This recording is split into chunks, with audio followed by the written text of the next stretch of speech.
Hello and welcome back to my channel. If you're new here, I'm Tasneem Abrahams. I'm the founder of the Private Practice Growth Club. And on this channel, we share tips, tools, and tutorials for health professionals starting and growing a private practice in South Africa. Today's guest is both a featured practice owner, but also somebody who's kindred spirit in terms of Private Practice Growth Club and what she does. We are occupational therapists.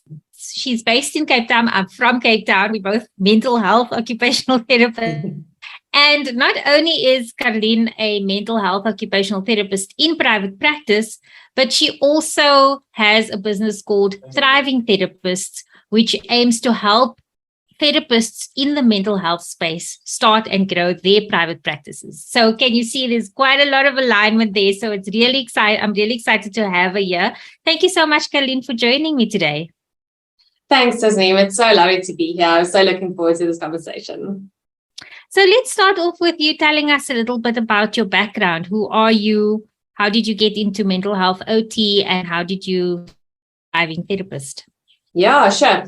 So, I guess when I wanted to study, I think it was like those, I did those, what do you call them, like psychometric tests, and got in for, they were recommending engineering and being a doctor and like lots of different things. And then I actually had a best friend of mine a year ahead of me in school, and she was studying occupational therapy.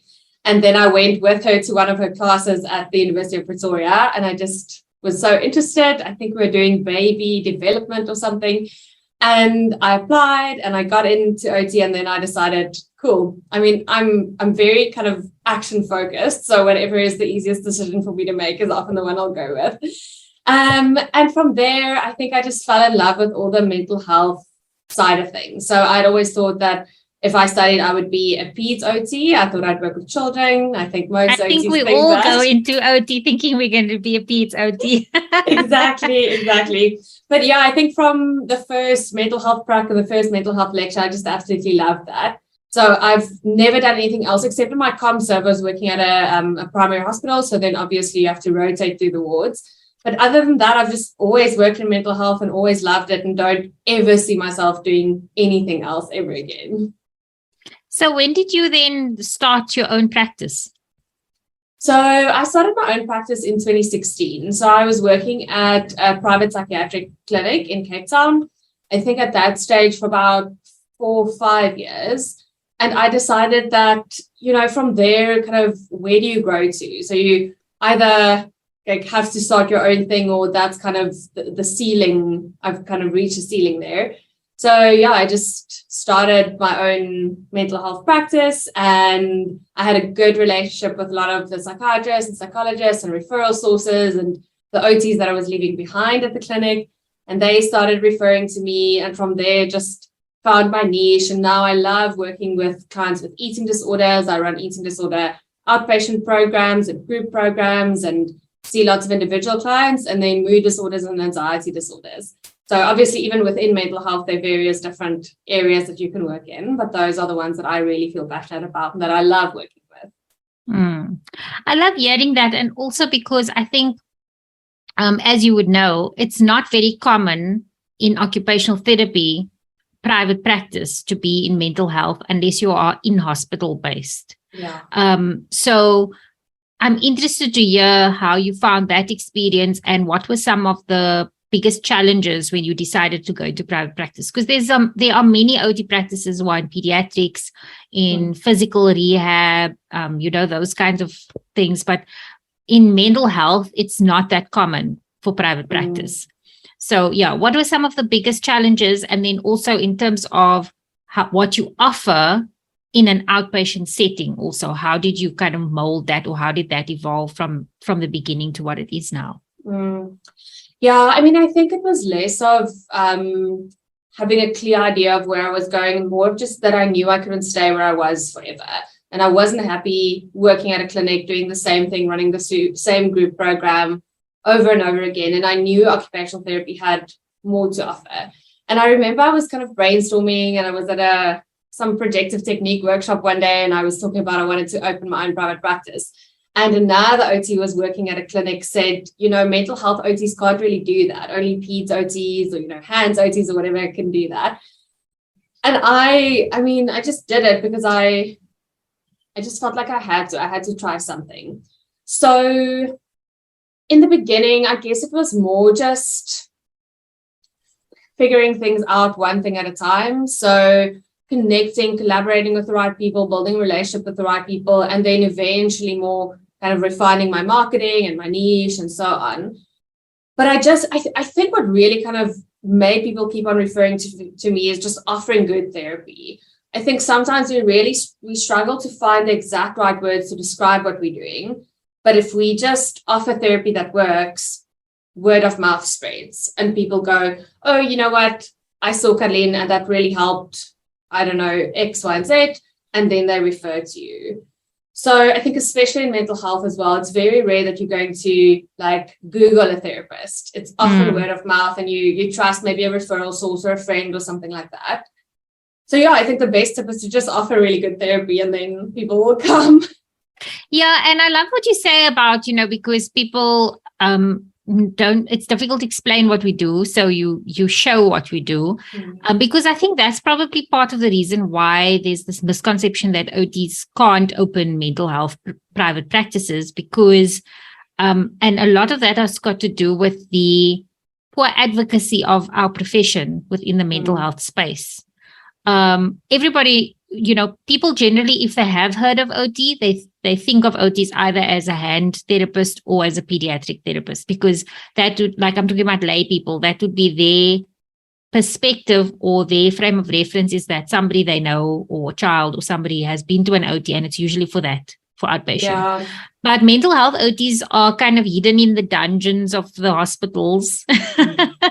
Yeah. And so there isn't a lot of advocacy around our role in the mental health space, and it's our fault really, because so what's happening is people see, say, the psychology profession and as the only people that are mental health therapists, when actually we have such a crucial role to play in conjunction with psychologists. Like I don't think people realize like how well the two professions can actually work together, and how much more impactful mental health therapy can be when our two professions work together. Yeah, and so absolutely. Private practice tends to be seen as this thing that you go to a psychologist for mental health stuff, and OTs, what do? Like we're not qualified to work with psychological things. That's the misconception. Did you find that you had to almost break down those barriers of misconception when you started out? And if so, what were some of that you found worked? Yeah, I mean, I think even today, so very often that question of what do you do? What do you do differently as an occupational therapist? Or, why an OT and not a psychologist, or even a life coach, or, all these other professions popping up. And I hear what you're saying, like on the one side, it is about advocacy and it's our own fault. But I also think there's a lot of fear. There's just not knowing, maybe like not trusting the inherent like value and power that we have. And I think most mental health therapists at some stage had worked either in a government setting or in a clinic, and there is an inherent hierarchy. There is always the psychiatrist or the psychologist who kind of is the top of the hierarchy. And we don't trust in the value that we can offer on our own. So I guess it's also just like pushing past or stepping past that fear and offering an outpatient group, or when I was still working at the clinic, I was offering kind of workshops and mindfulness workshops and things on my own. And a colleague and myself started Healing Spaces, which is an outpatient kind of a group program. I'm not part of that anymore. They run that. But what I'm trying to say is to just try something and to just put yourself out there, because the only way that people are going to know about OT services in mental health is if we offer them. Like they won't know to refer to us, and they won't know to tell people about us if we don't step into that space. And yes, absolutely, I still get questions to this day, but I kind of take it with a pinch of salt, because I think it can feel so daunting, and it can feel so like, oh my word, can I actually do this? Or like, am I good enough? Or shouldn't this patient be seeing a psychologist? But there are the right clients I guess, find you in a way. And the best ways that I work is together with psychologists. When I share a client with a psychologist, and I do some of the more kind of practical day-to-day goal setting.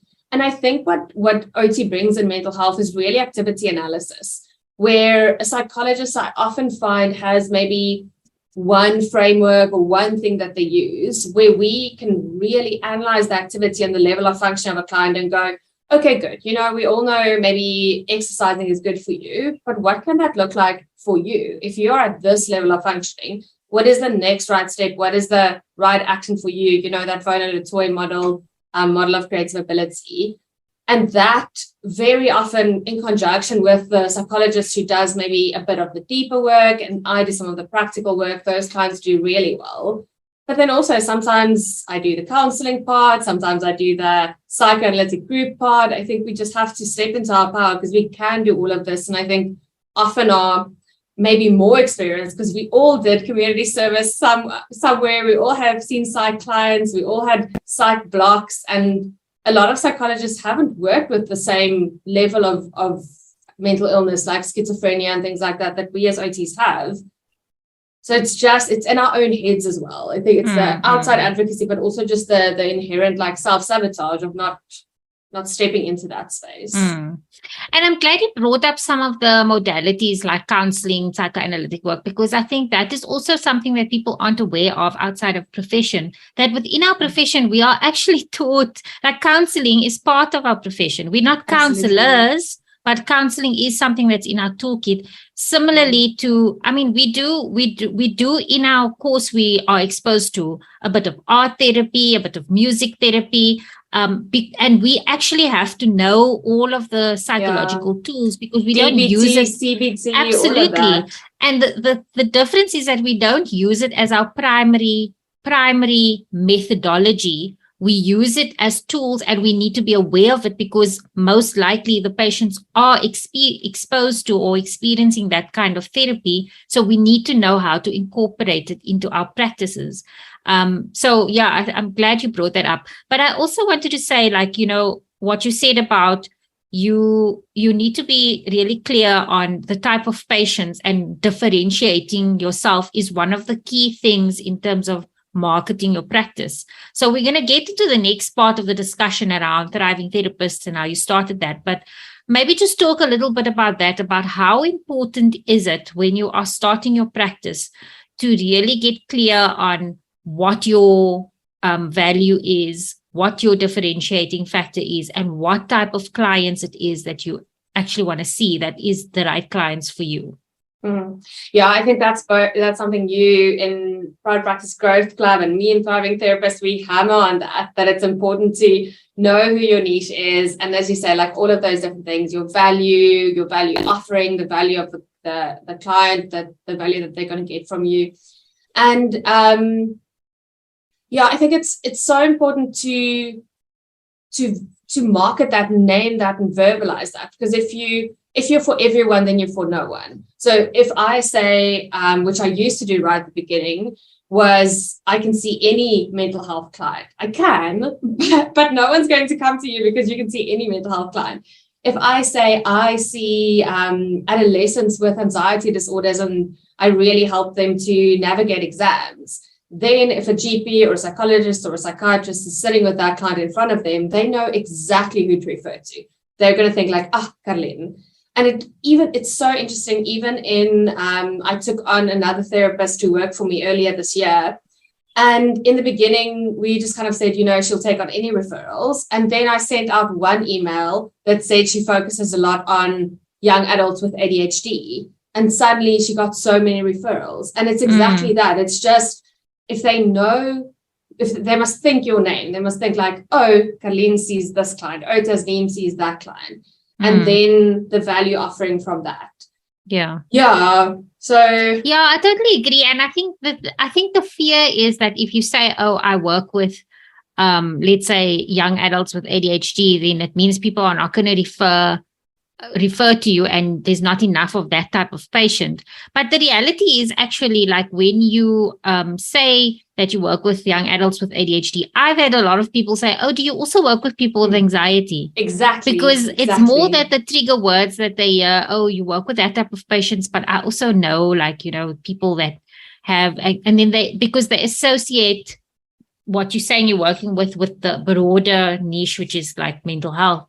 Yeah. And I think also, like, you can niche down broad initially, like say you say adults with like I found what's happening with my practice is initially I said adults with ADHD, and now and over time it starts to then niche down even further, where it's now going deeper down into specifically executive functioning in transitioning individuals. So people transitioning from kids transitioning from primary to high school to varsity, or those who are now in varsity and struggling with the transition into the adulting, part of life. So it's not just all adults with ADHD, specifically people who are struggling with the transition, because that's where specifically executive functioning challenges become difficult. So it then goes further and further till you get known for something very specific.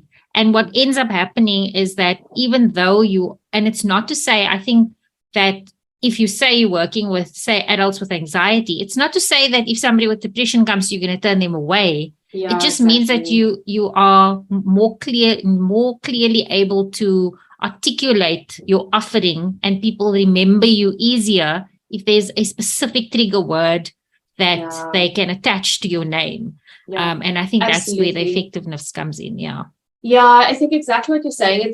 It's niching down enough that they know that someone knows that you work in this field and remember you. And then within that, I've also found, like, going smaller and smaller to what you are specifically maybe interested in or want to work with at that time. And I also often get that question of the fear of, if I market myself as this kind of mental health OT, will I miss out? But the opposite is actually true, that you get more referrals.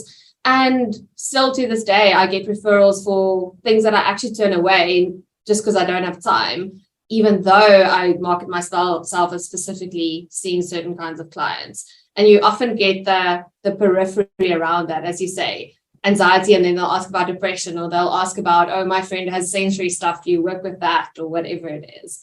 And I think that niching down, even for our own energy, because when I was just starting, I would get referrals for, a functional capacity assessment for someone at work, or cognitive testing or something, and that was really just not my thing.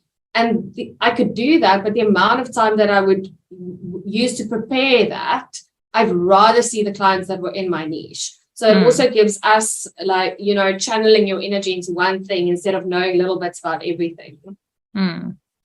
So before we get into Thriving Therapists, there is something else that I wanted to bring up, which is kind of what you went into now, where you sometimes turn clients away because you're so busy. But what are and the reason I bring this up is because we kind of spoke about this before, but what are your feelings and opinions about waiting lists? Oh my goodness. So yes, part of the reason why I started Thriving Therapists is I need more occupational therapists to go into private practice in mental health so that I could refer out to more people. So I have a wait list. I almost always have a wait list, but I would much more prefer to go, you know what, there's actually this other OT down the road who is available right now. Please go and see them. Because I don't have a wait list because I want to have a wait list. I have a wait list because there's no one else to refer to. And mental health services are so scarce, and especially this time of the year, people are so full that, I just want to encourage more people to please work in private practice so I don't have to have a wait list. But the reason I ask that is because while you're saying the reason you have a wait list is more because you don't have enough in our field, because like we said, mental health private practice is not that common as an outpatient practice. But in other fields, it's very common. There are an abundance of practices you can refer to. Yet I find that people still tend to have like wait lists of like 3 months, 6 months. And often these are kids, right? It's often in the pediatric space and with kids in particular, it's such a sensitive period, like, in developmentally that they're missing out if they're not getting therapy.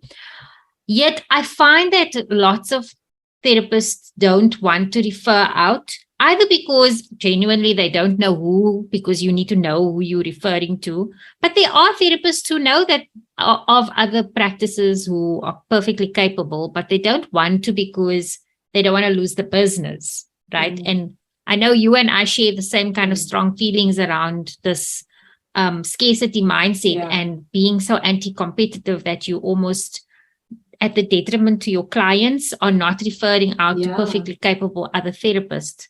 So I just wanted to talk a little bit about, what do you think the reason is that therapists, and whether that's OTs to OTs or between OTs and physios, where there's overlap, or between OTs and psychologists, interdisciplinary, where we are so afraid to help grow another practice or share work or clients with another practice? Yeah, I must honestly say, I think it's fear-based. I think there's something that there's that feeling of, oh, that person's doing what I'm doing. What if there's not enough for me? So you said that word, scarcity. And I think it's operating from a scarcity mindset. And I don't know where that's coming from. I don't know if that's maybe because we're so kind of used to having to compete with psychologists or other professionals, or what that's about. I've been really lucky that since I've went into private practice, I've encouraged other OTs who helped me, who supported me, who referred to me, and psychologists, other therapists. But I've also heard horror stories of people trying to start a private practice and other people being very closed off or not wanting to refer out. And I really think it's from that scarcity mindset. But absolutely, you and I share that principle of there's abundance, I guess, that there's actually enough, and that I honestly think in supporting each other, we are also supporting ourselves. So if I refer to another psychiatric OT, I'm growing the profession. And if they know about the profession, there will be more than enough to go around. So psychologists, there are thousands and thousands of them, and they still have wait lists. It's not like there aren't enough clients. It's that people don't know about OT and mental health, specifically right now in my case, but we have to be the supporters of each other and the advocates of each other, and be really intentional about working from an abundance mindset instead of a scarcity mindset. Also, I think what goes around comes around. If you don't refer out, no one's going to refer to you. So just, Yeah. And I mean, I've also heard horror stories in all fields, not just in mental health, of therapists trying to start a practice and then other therapists actually purposefully sabotaging their attempts at meeting a doctor or getting referrals because of this fear that it's going to affect my business because I'm not going to get as much referrals, which is really sad, I think, because it's exactly as you say, is that if we grow our profession, the more people get to know about what we do and the work we do, and the more, because there's more than enough patients out there. Yeah, exactly. And it's the reason why on a soapy, you will see a physiotherapist, character and not an occupational therapist, when most likely for the thing that they're usually showing, like in the soapy, the person's learning to do a wheelchair transfer, get dressed and that, then they usually cast a physio in that role when that's actually what an OT does. And it's because nobody knows what we do. So, but then speaking of that, like you said, we kind of share this philosophy on things, which case in point, I mean, one would say that Thriving Therapis and Private Practice Growth Club are competitors, right? Because we are both doing the same thing. South African, okay, you do also help people in other countries, but it's the same thing, right? But yet we agreed that it's better to work together because of our why we want to do this, who we want to help.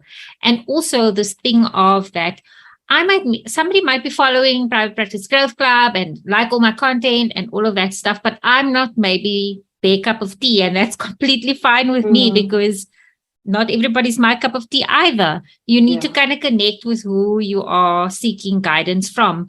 And maybe they just feel a better connection with you. So then then as long as they can get the help they need, right?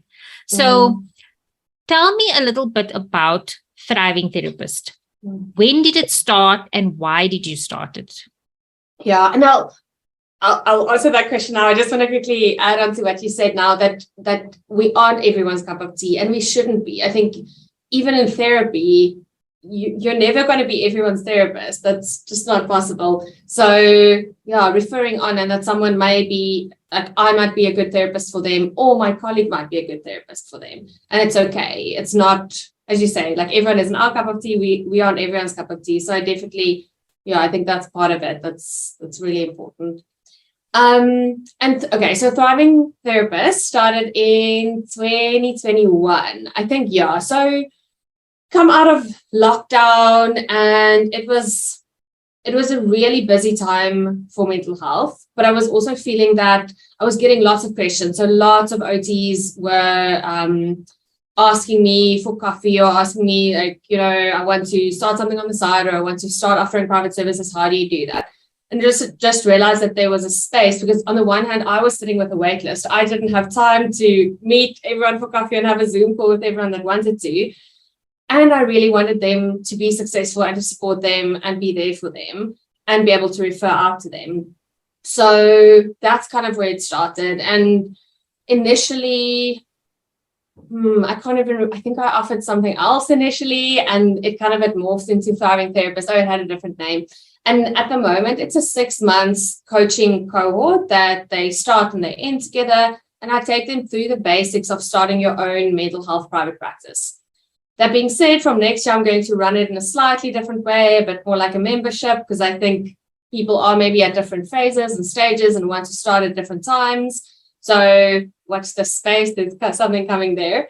But that's basically where it came from. And now I'm really enjoying doing both. So seeing my private clients and then also being able to support other OTs. And it's OTs and mental health therapists, but it's mostly OTs that are in the program. And I've really enjoyed being able to spend time with them and to just see the excitement and also be really excited about the other kinds of therapists that are coming up, that think of different ideas to mine and see different kinds of therapists. And yeah, I love that feeling of I'm not everyone's therapist. And I love having this group of amazing people that I can refer to now because they're going into private practice. So now that you've started Thriving Therapists and you're particularly focusing on mental health therapists, have you seen now an increase in mental health occupational therapists in private practice? I do actually feel like that. I feel like the last maybe year or two, they've certainly so I started my private practice in 2016, and then I think there were maybe 2 other private mental health OTs in Cape Town. And now there are really probably more than 10 that I can think of. Mm-hmm. So yeah, that's been amazing and so encouraging. And I love how people are being brave enough to step into that space and not be stuck into the fear, just try something, It's so difficult. I remember that first time when you work at a clinic, someone else pays your salary, but that first time you have to invoice someone for a service that you are delivering, there's so much fear around that and so much self-doubt around that. But just keep on doing what you're doing and you'll see the referrals keep on coming in, and that it's only through experience that you'll see I actually offer something so valuable that people are willing to pay for it. So tell me, now that you've had some people come through your program or have, before you started Thriving Therapists, have reached out to you for advice or mentorship and things like that, what are some of the most common occurring questions that come up from people seeking advice about mental health private practice? That's a good question. It's a lot of it's just where do I start? Because I think there's so much out there, and I think so much of what you and I do is just take all the information and make it palatable and make it distill it to something that doesn't feel so overwhelming. So it's just where do I start? What is the first thing that I do? Do I need to have a billing system? Do I need to register with a BHF? Do I need an office space? Do I have to now go buy all the, standardized tests? Where do I start? And it's often just helping them navigate that from where they are. What are the things that you need right now? And when can you just start and take action? That's one of my mottos is what is the fastest way that you can just take action and get this up and running? And the perfect stuff can come later. Like it was years before I had a proper billing system and was using an online system. It was 3 years before I had a website, where I often think people get stuck in thinking, I need my branding perfect. I need my website perfect. I need my logo. I need all my colors, like all of that. Yeah, I'm glad you bring that up, because that is like something that I'm always on my soapbox about, because I had a digital marketing business. So for me to say that when you are in the beginning stages of your practice, stop wasting time on designing the perfect logo and making a website. And I know the digital marketing people will be cringing when they hear me say that. There's some copywriter and marketer dying somewhere when you say that. Yeah, exactly.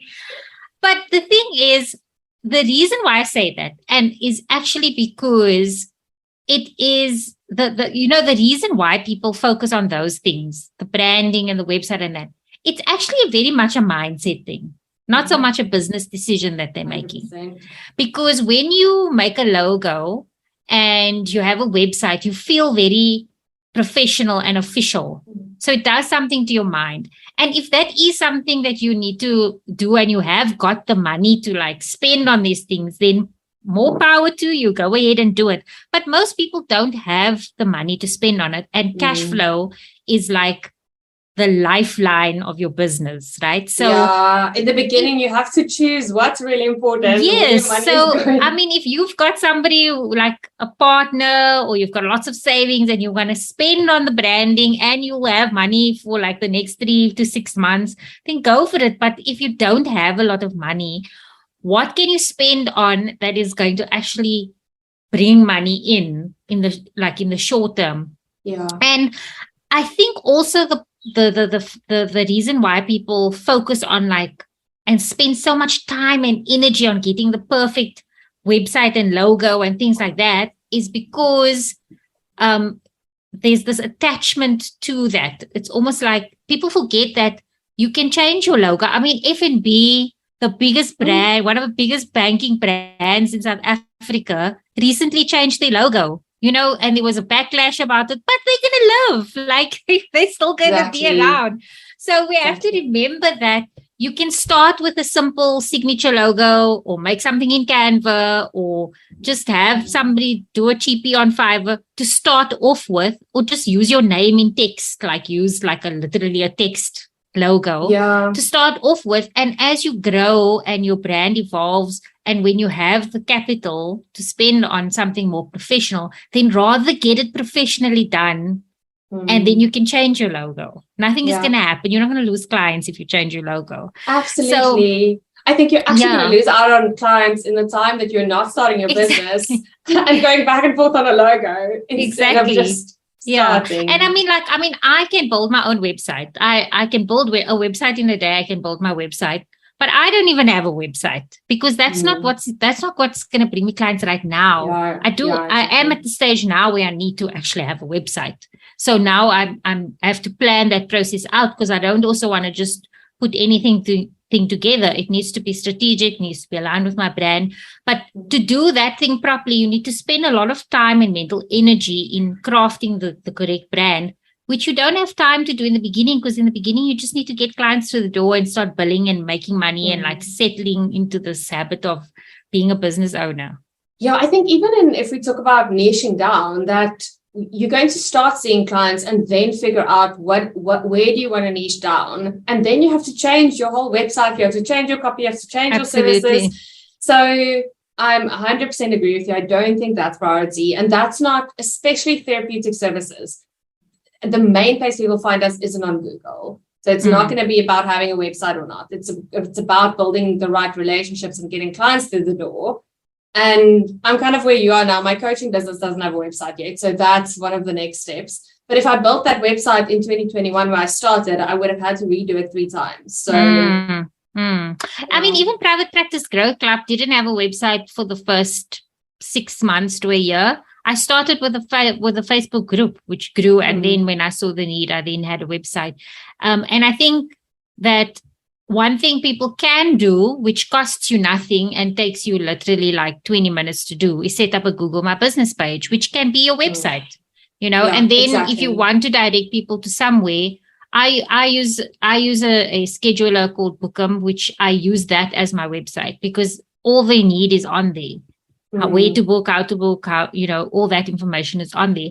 But if you don't have a scheduler like that, and you maybe have a Facebook page or an Instagram page or a LinkedIn profile, somewhere where people can see more about you that already exists on another platform, then you can have a Google My Business page and just have that link as your website link that people can go to. As long as there's somewhere they can go to know, all they need to know is who you are, how to contact you, and what to contact you for. And that's exactly it, literally. That's exactly it.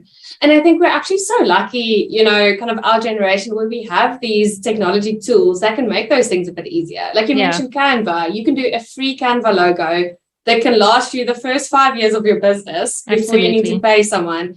And we must use that. We must absolutely use the technologies we have. It's good enough. Good enough is good enough. And then, as you say, they must know how to access you, what to access you for, and then if they can make an appointment, that's all you need.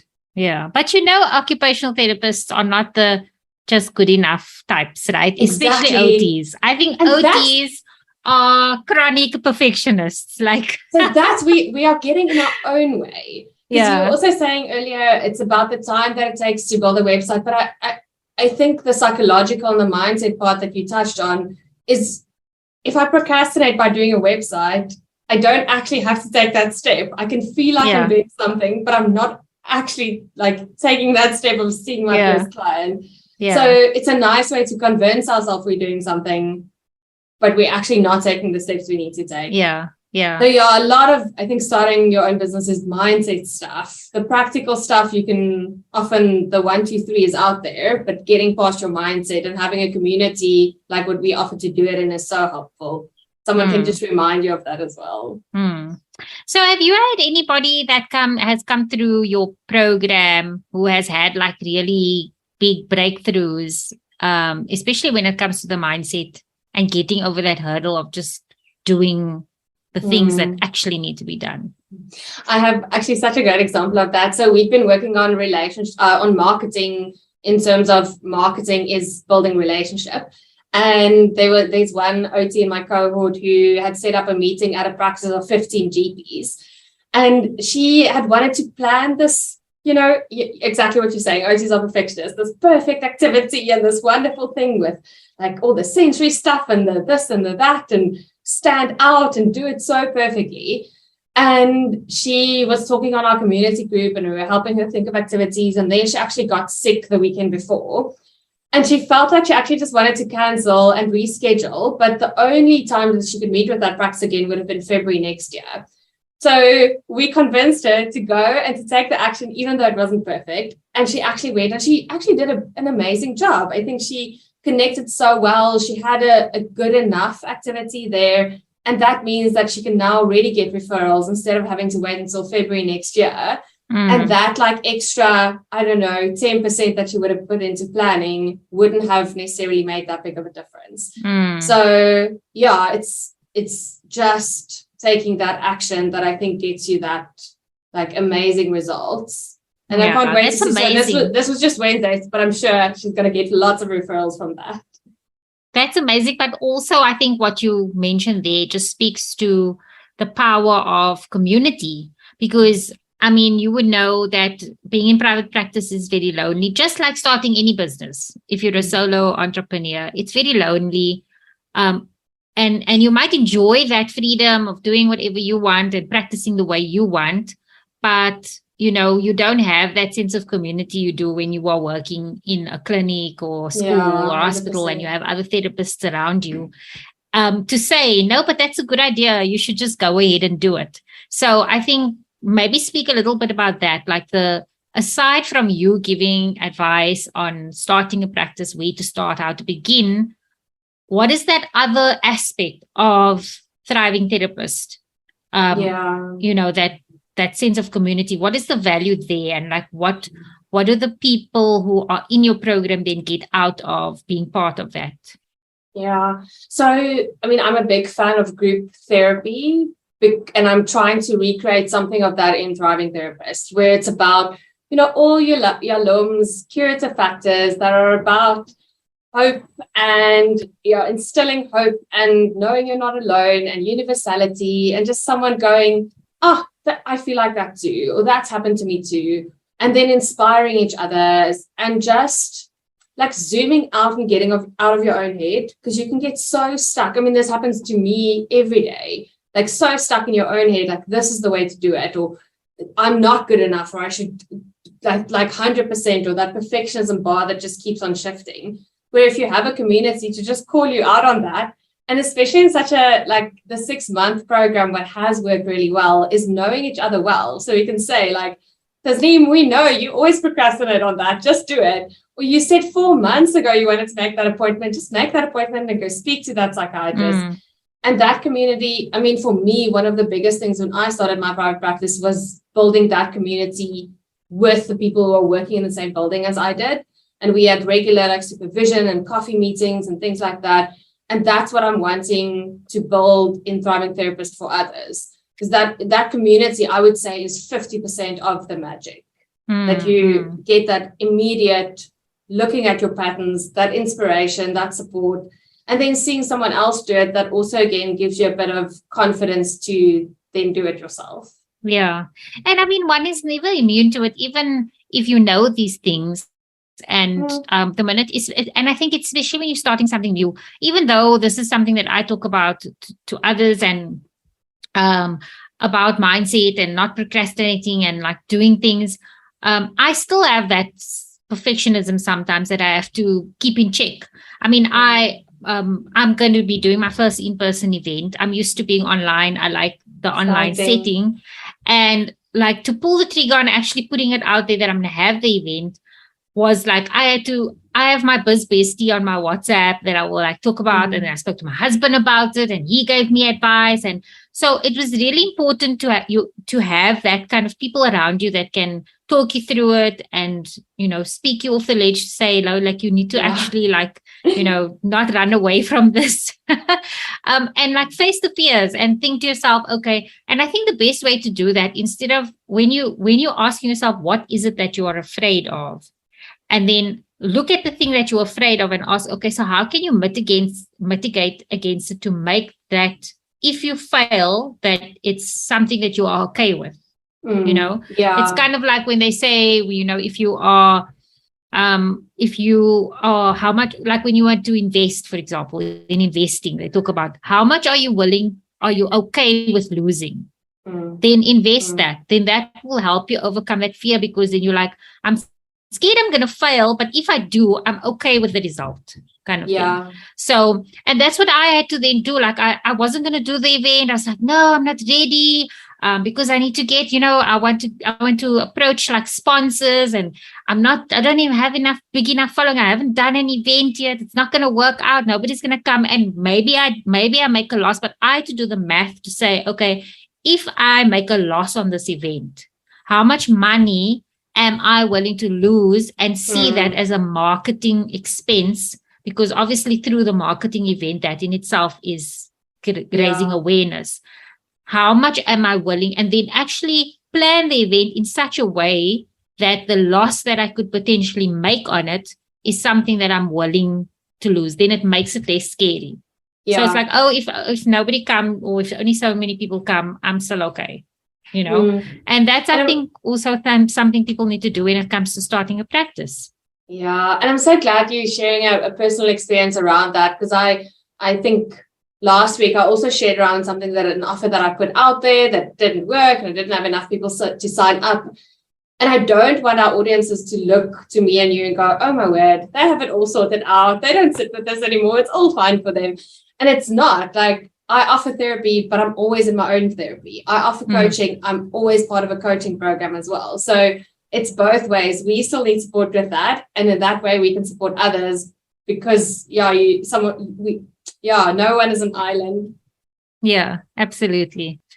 Well, Karlien, it was so lovely chatting to you. And I think that I see many collaborations between us in the future. So I'm really excited for us to grow sort of this new way of people learning, and really accessing the support that they need. But thank you so much for joining me and for sharing about your practice and about Thriving Therapist. I'll obviously put all the links to everything in the description box below the video. But if there's anything you would like to share about your practice or about Thriving Therapist that you'd like people to know about, please do. Cool. Thank you. Thank you so much, Tasneem. And I also just want to say it's been such an honor to be on this program. And I love that we share that thing of, even though we are offering similar services and some would see it as a competing service, that we're willing to support each other and we're willing to practice what we preach. And I think model to others that we have to work together and we're all in this together and we're rooting for each other. So yes, I look forward to all the many collaborations coming ahead. And then is there anything I want to share? Yeah, if people go to my Instagram, if they go to the link in my bio, they'll see what the new workshops and new offerings are that I have at that moment. But what's always available is my private podcast. So it's a private audio feed. If people want to hear a little bit more about things, about my journey, about what I do and what I offer in Thriving Therapist, that's, I think, the easiest way to get to know me. Absolutely. Yes, I've subscribed to that. And once you subscribe to the private feed, you can access it on Google Podcasts and all of those things. So it's nice and easy to kind of listen to. Yeah, fantastic. Thank you.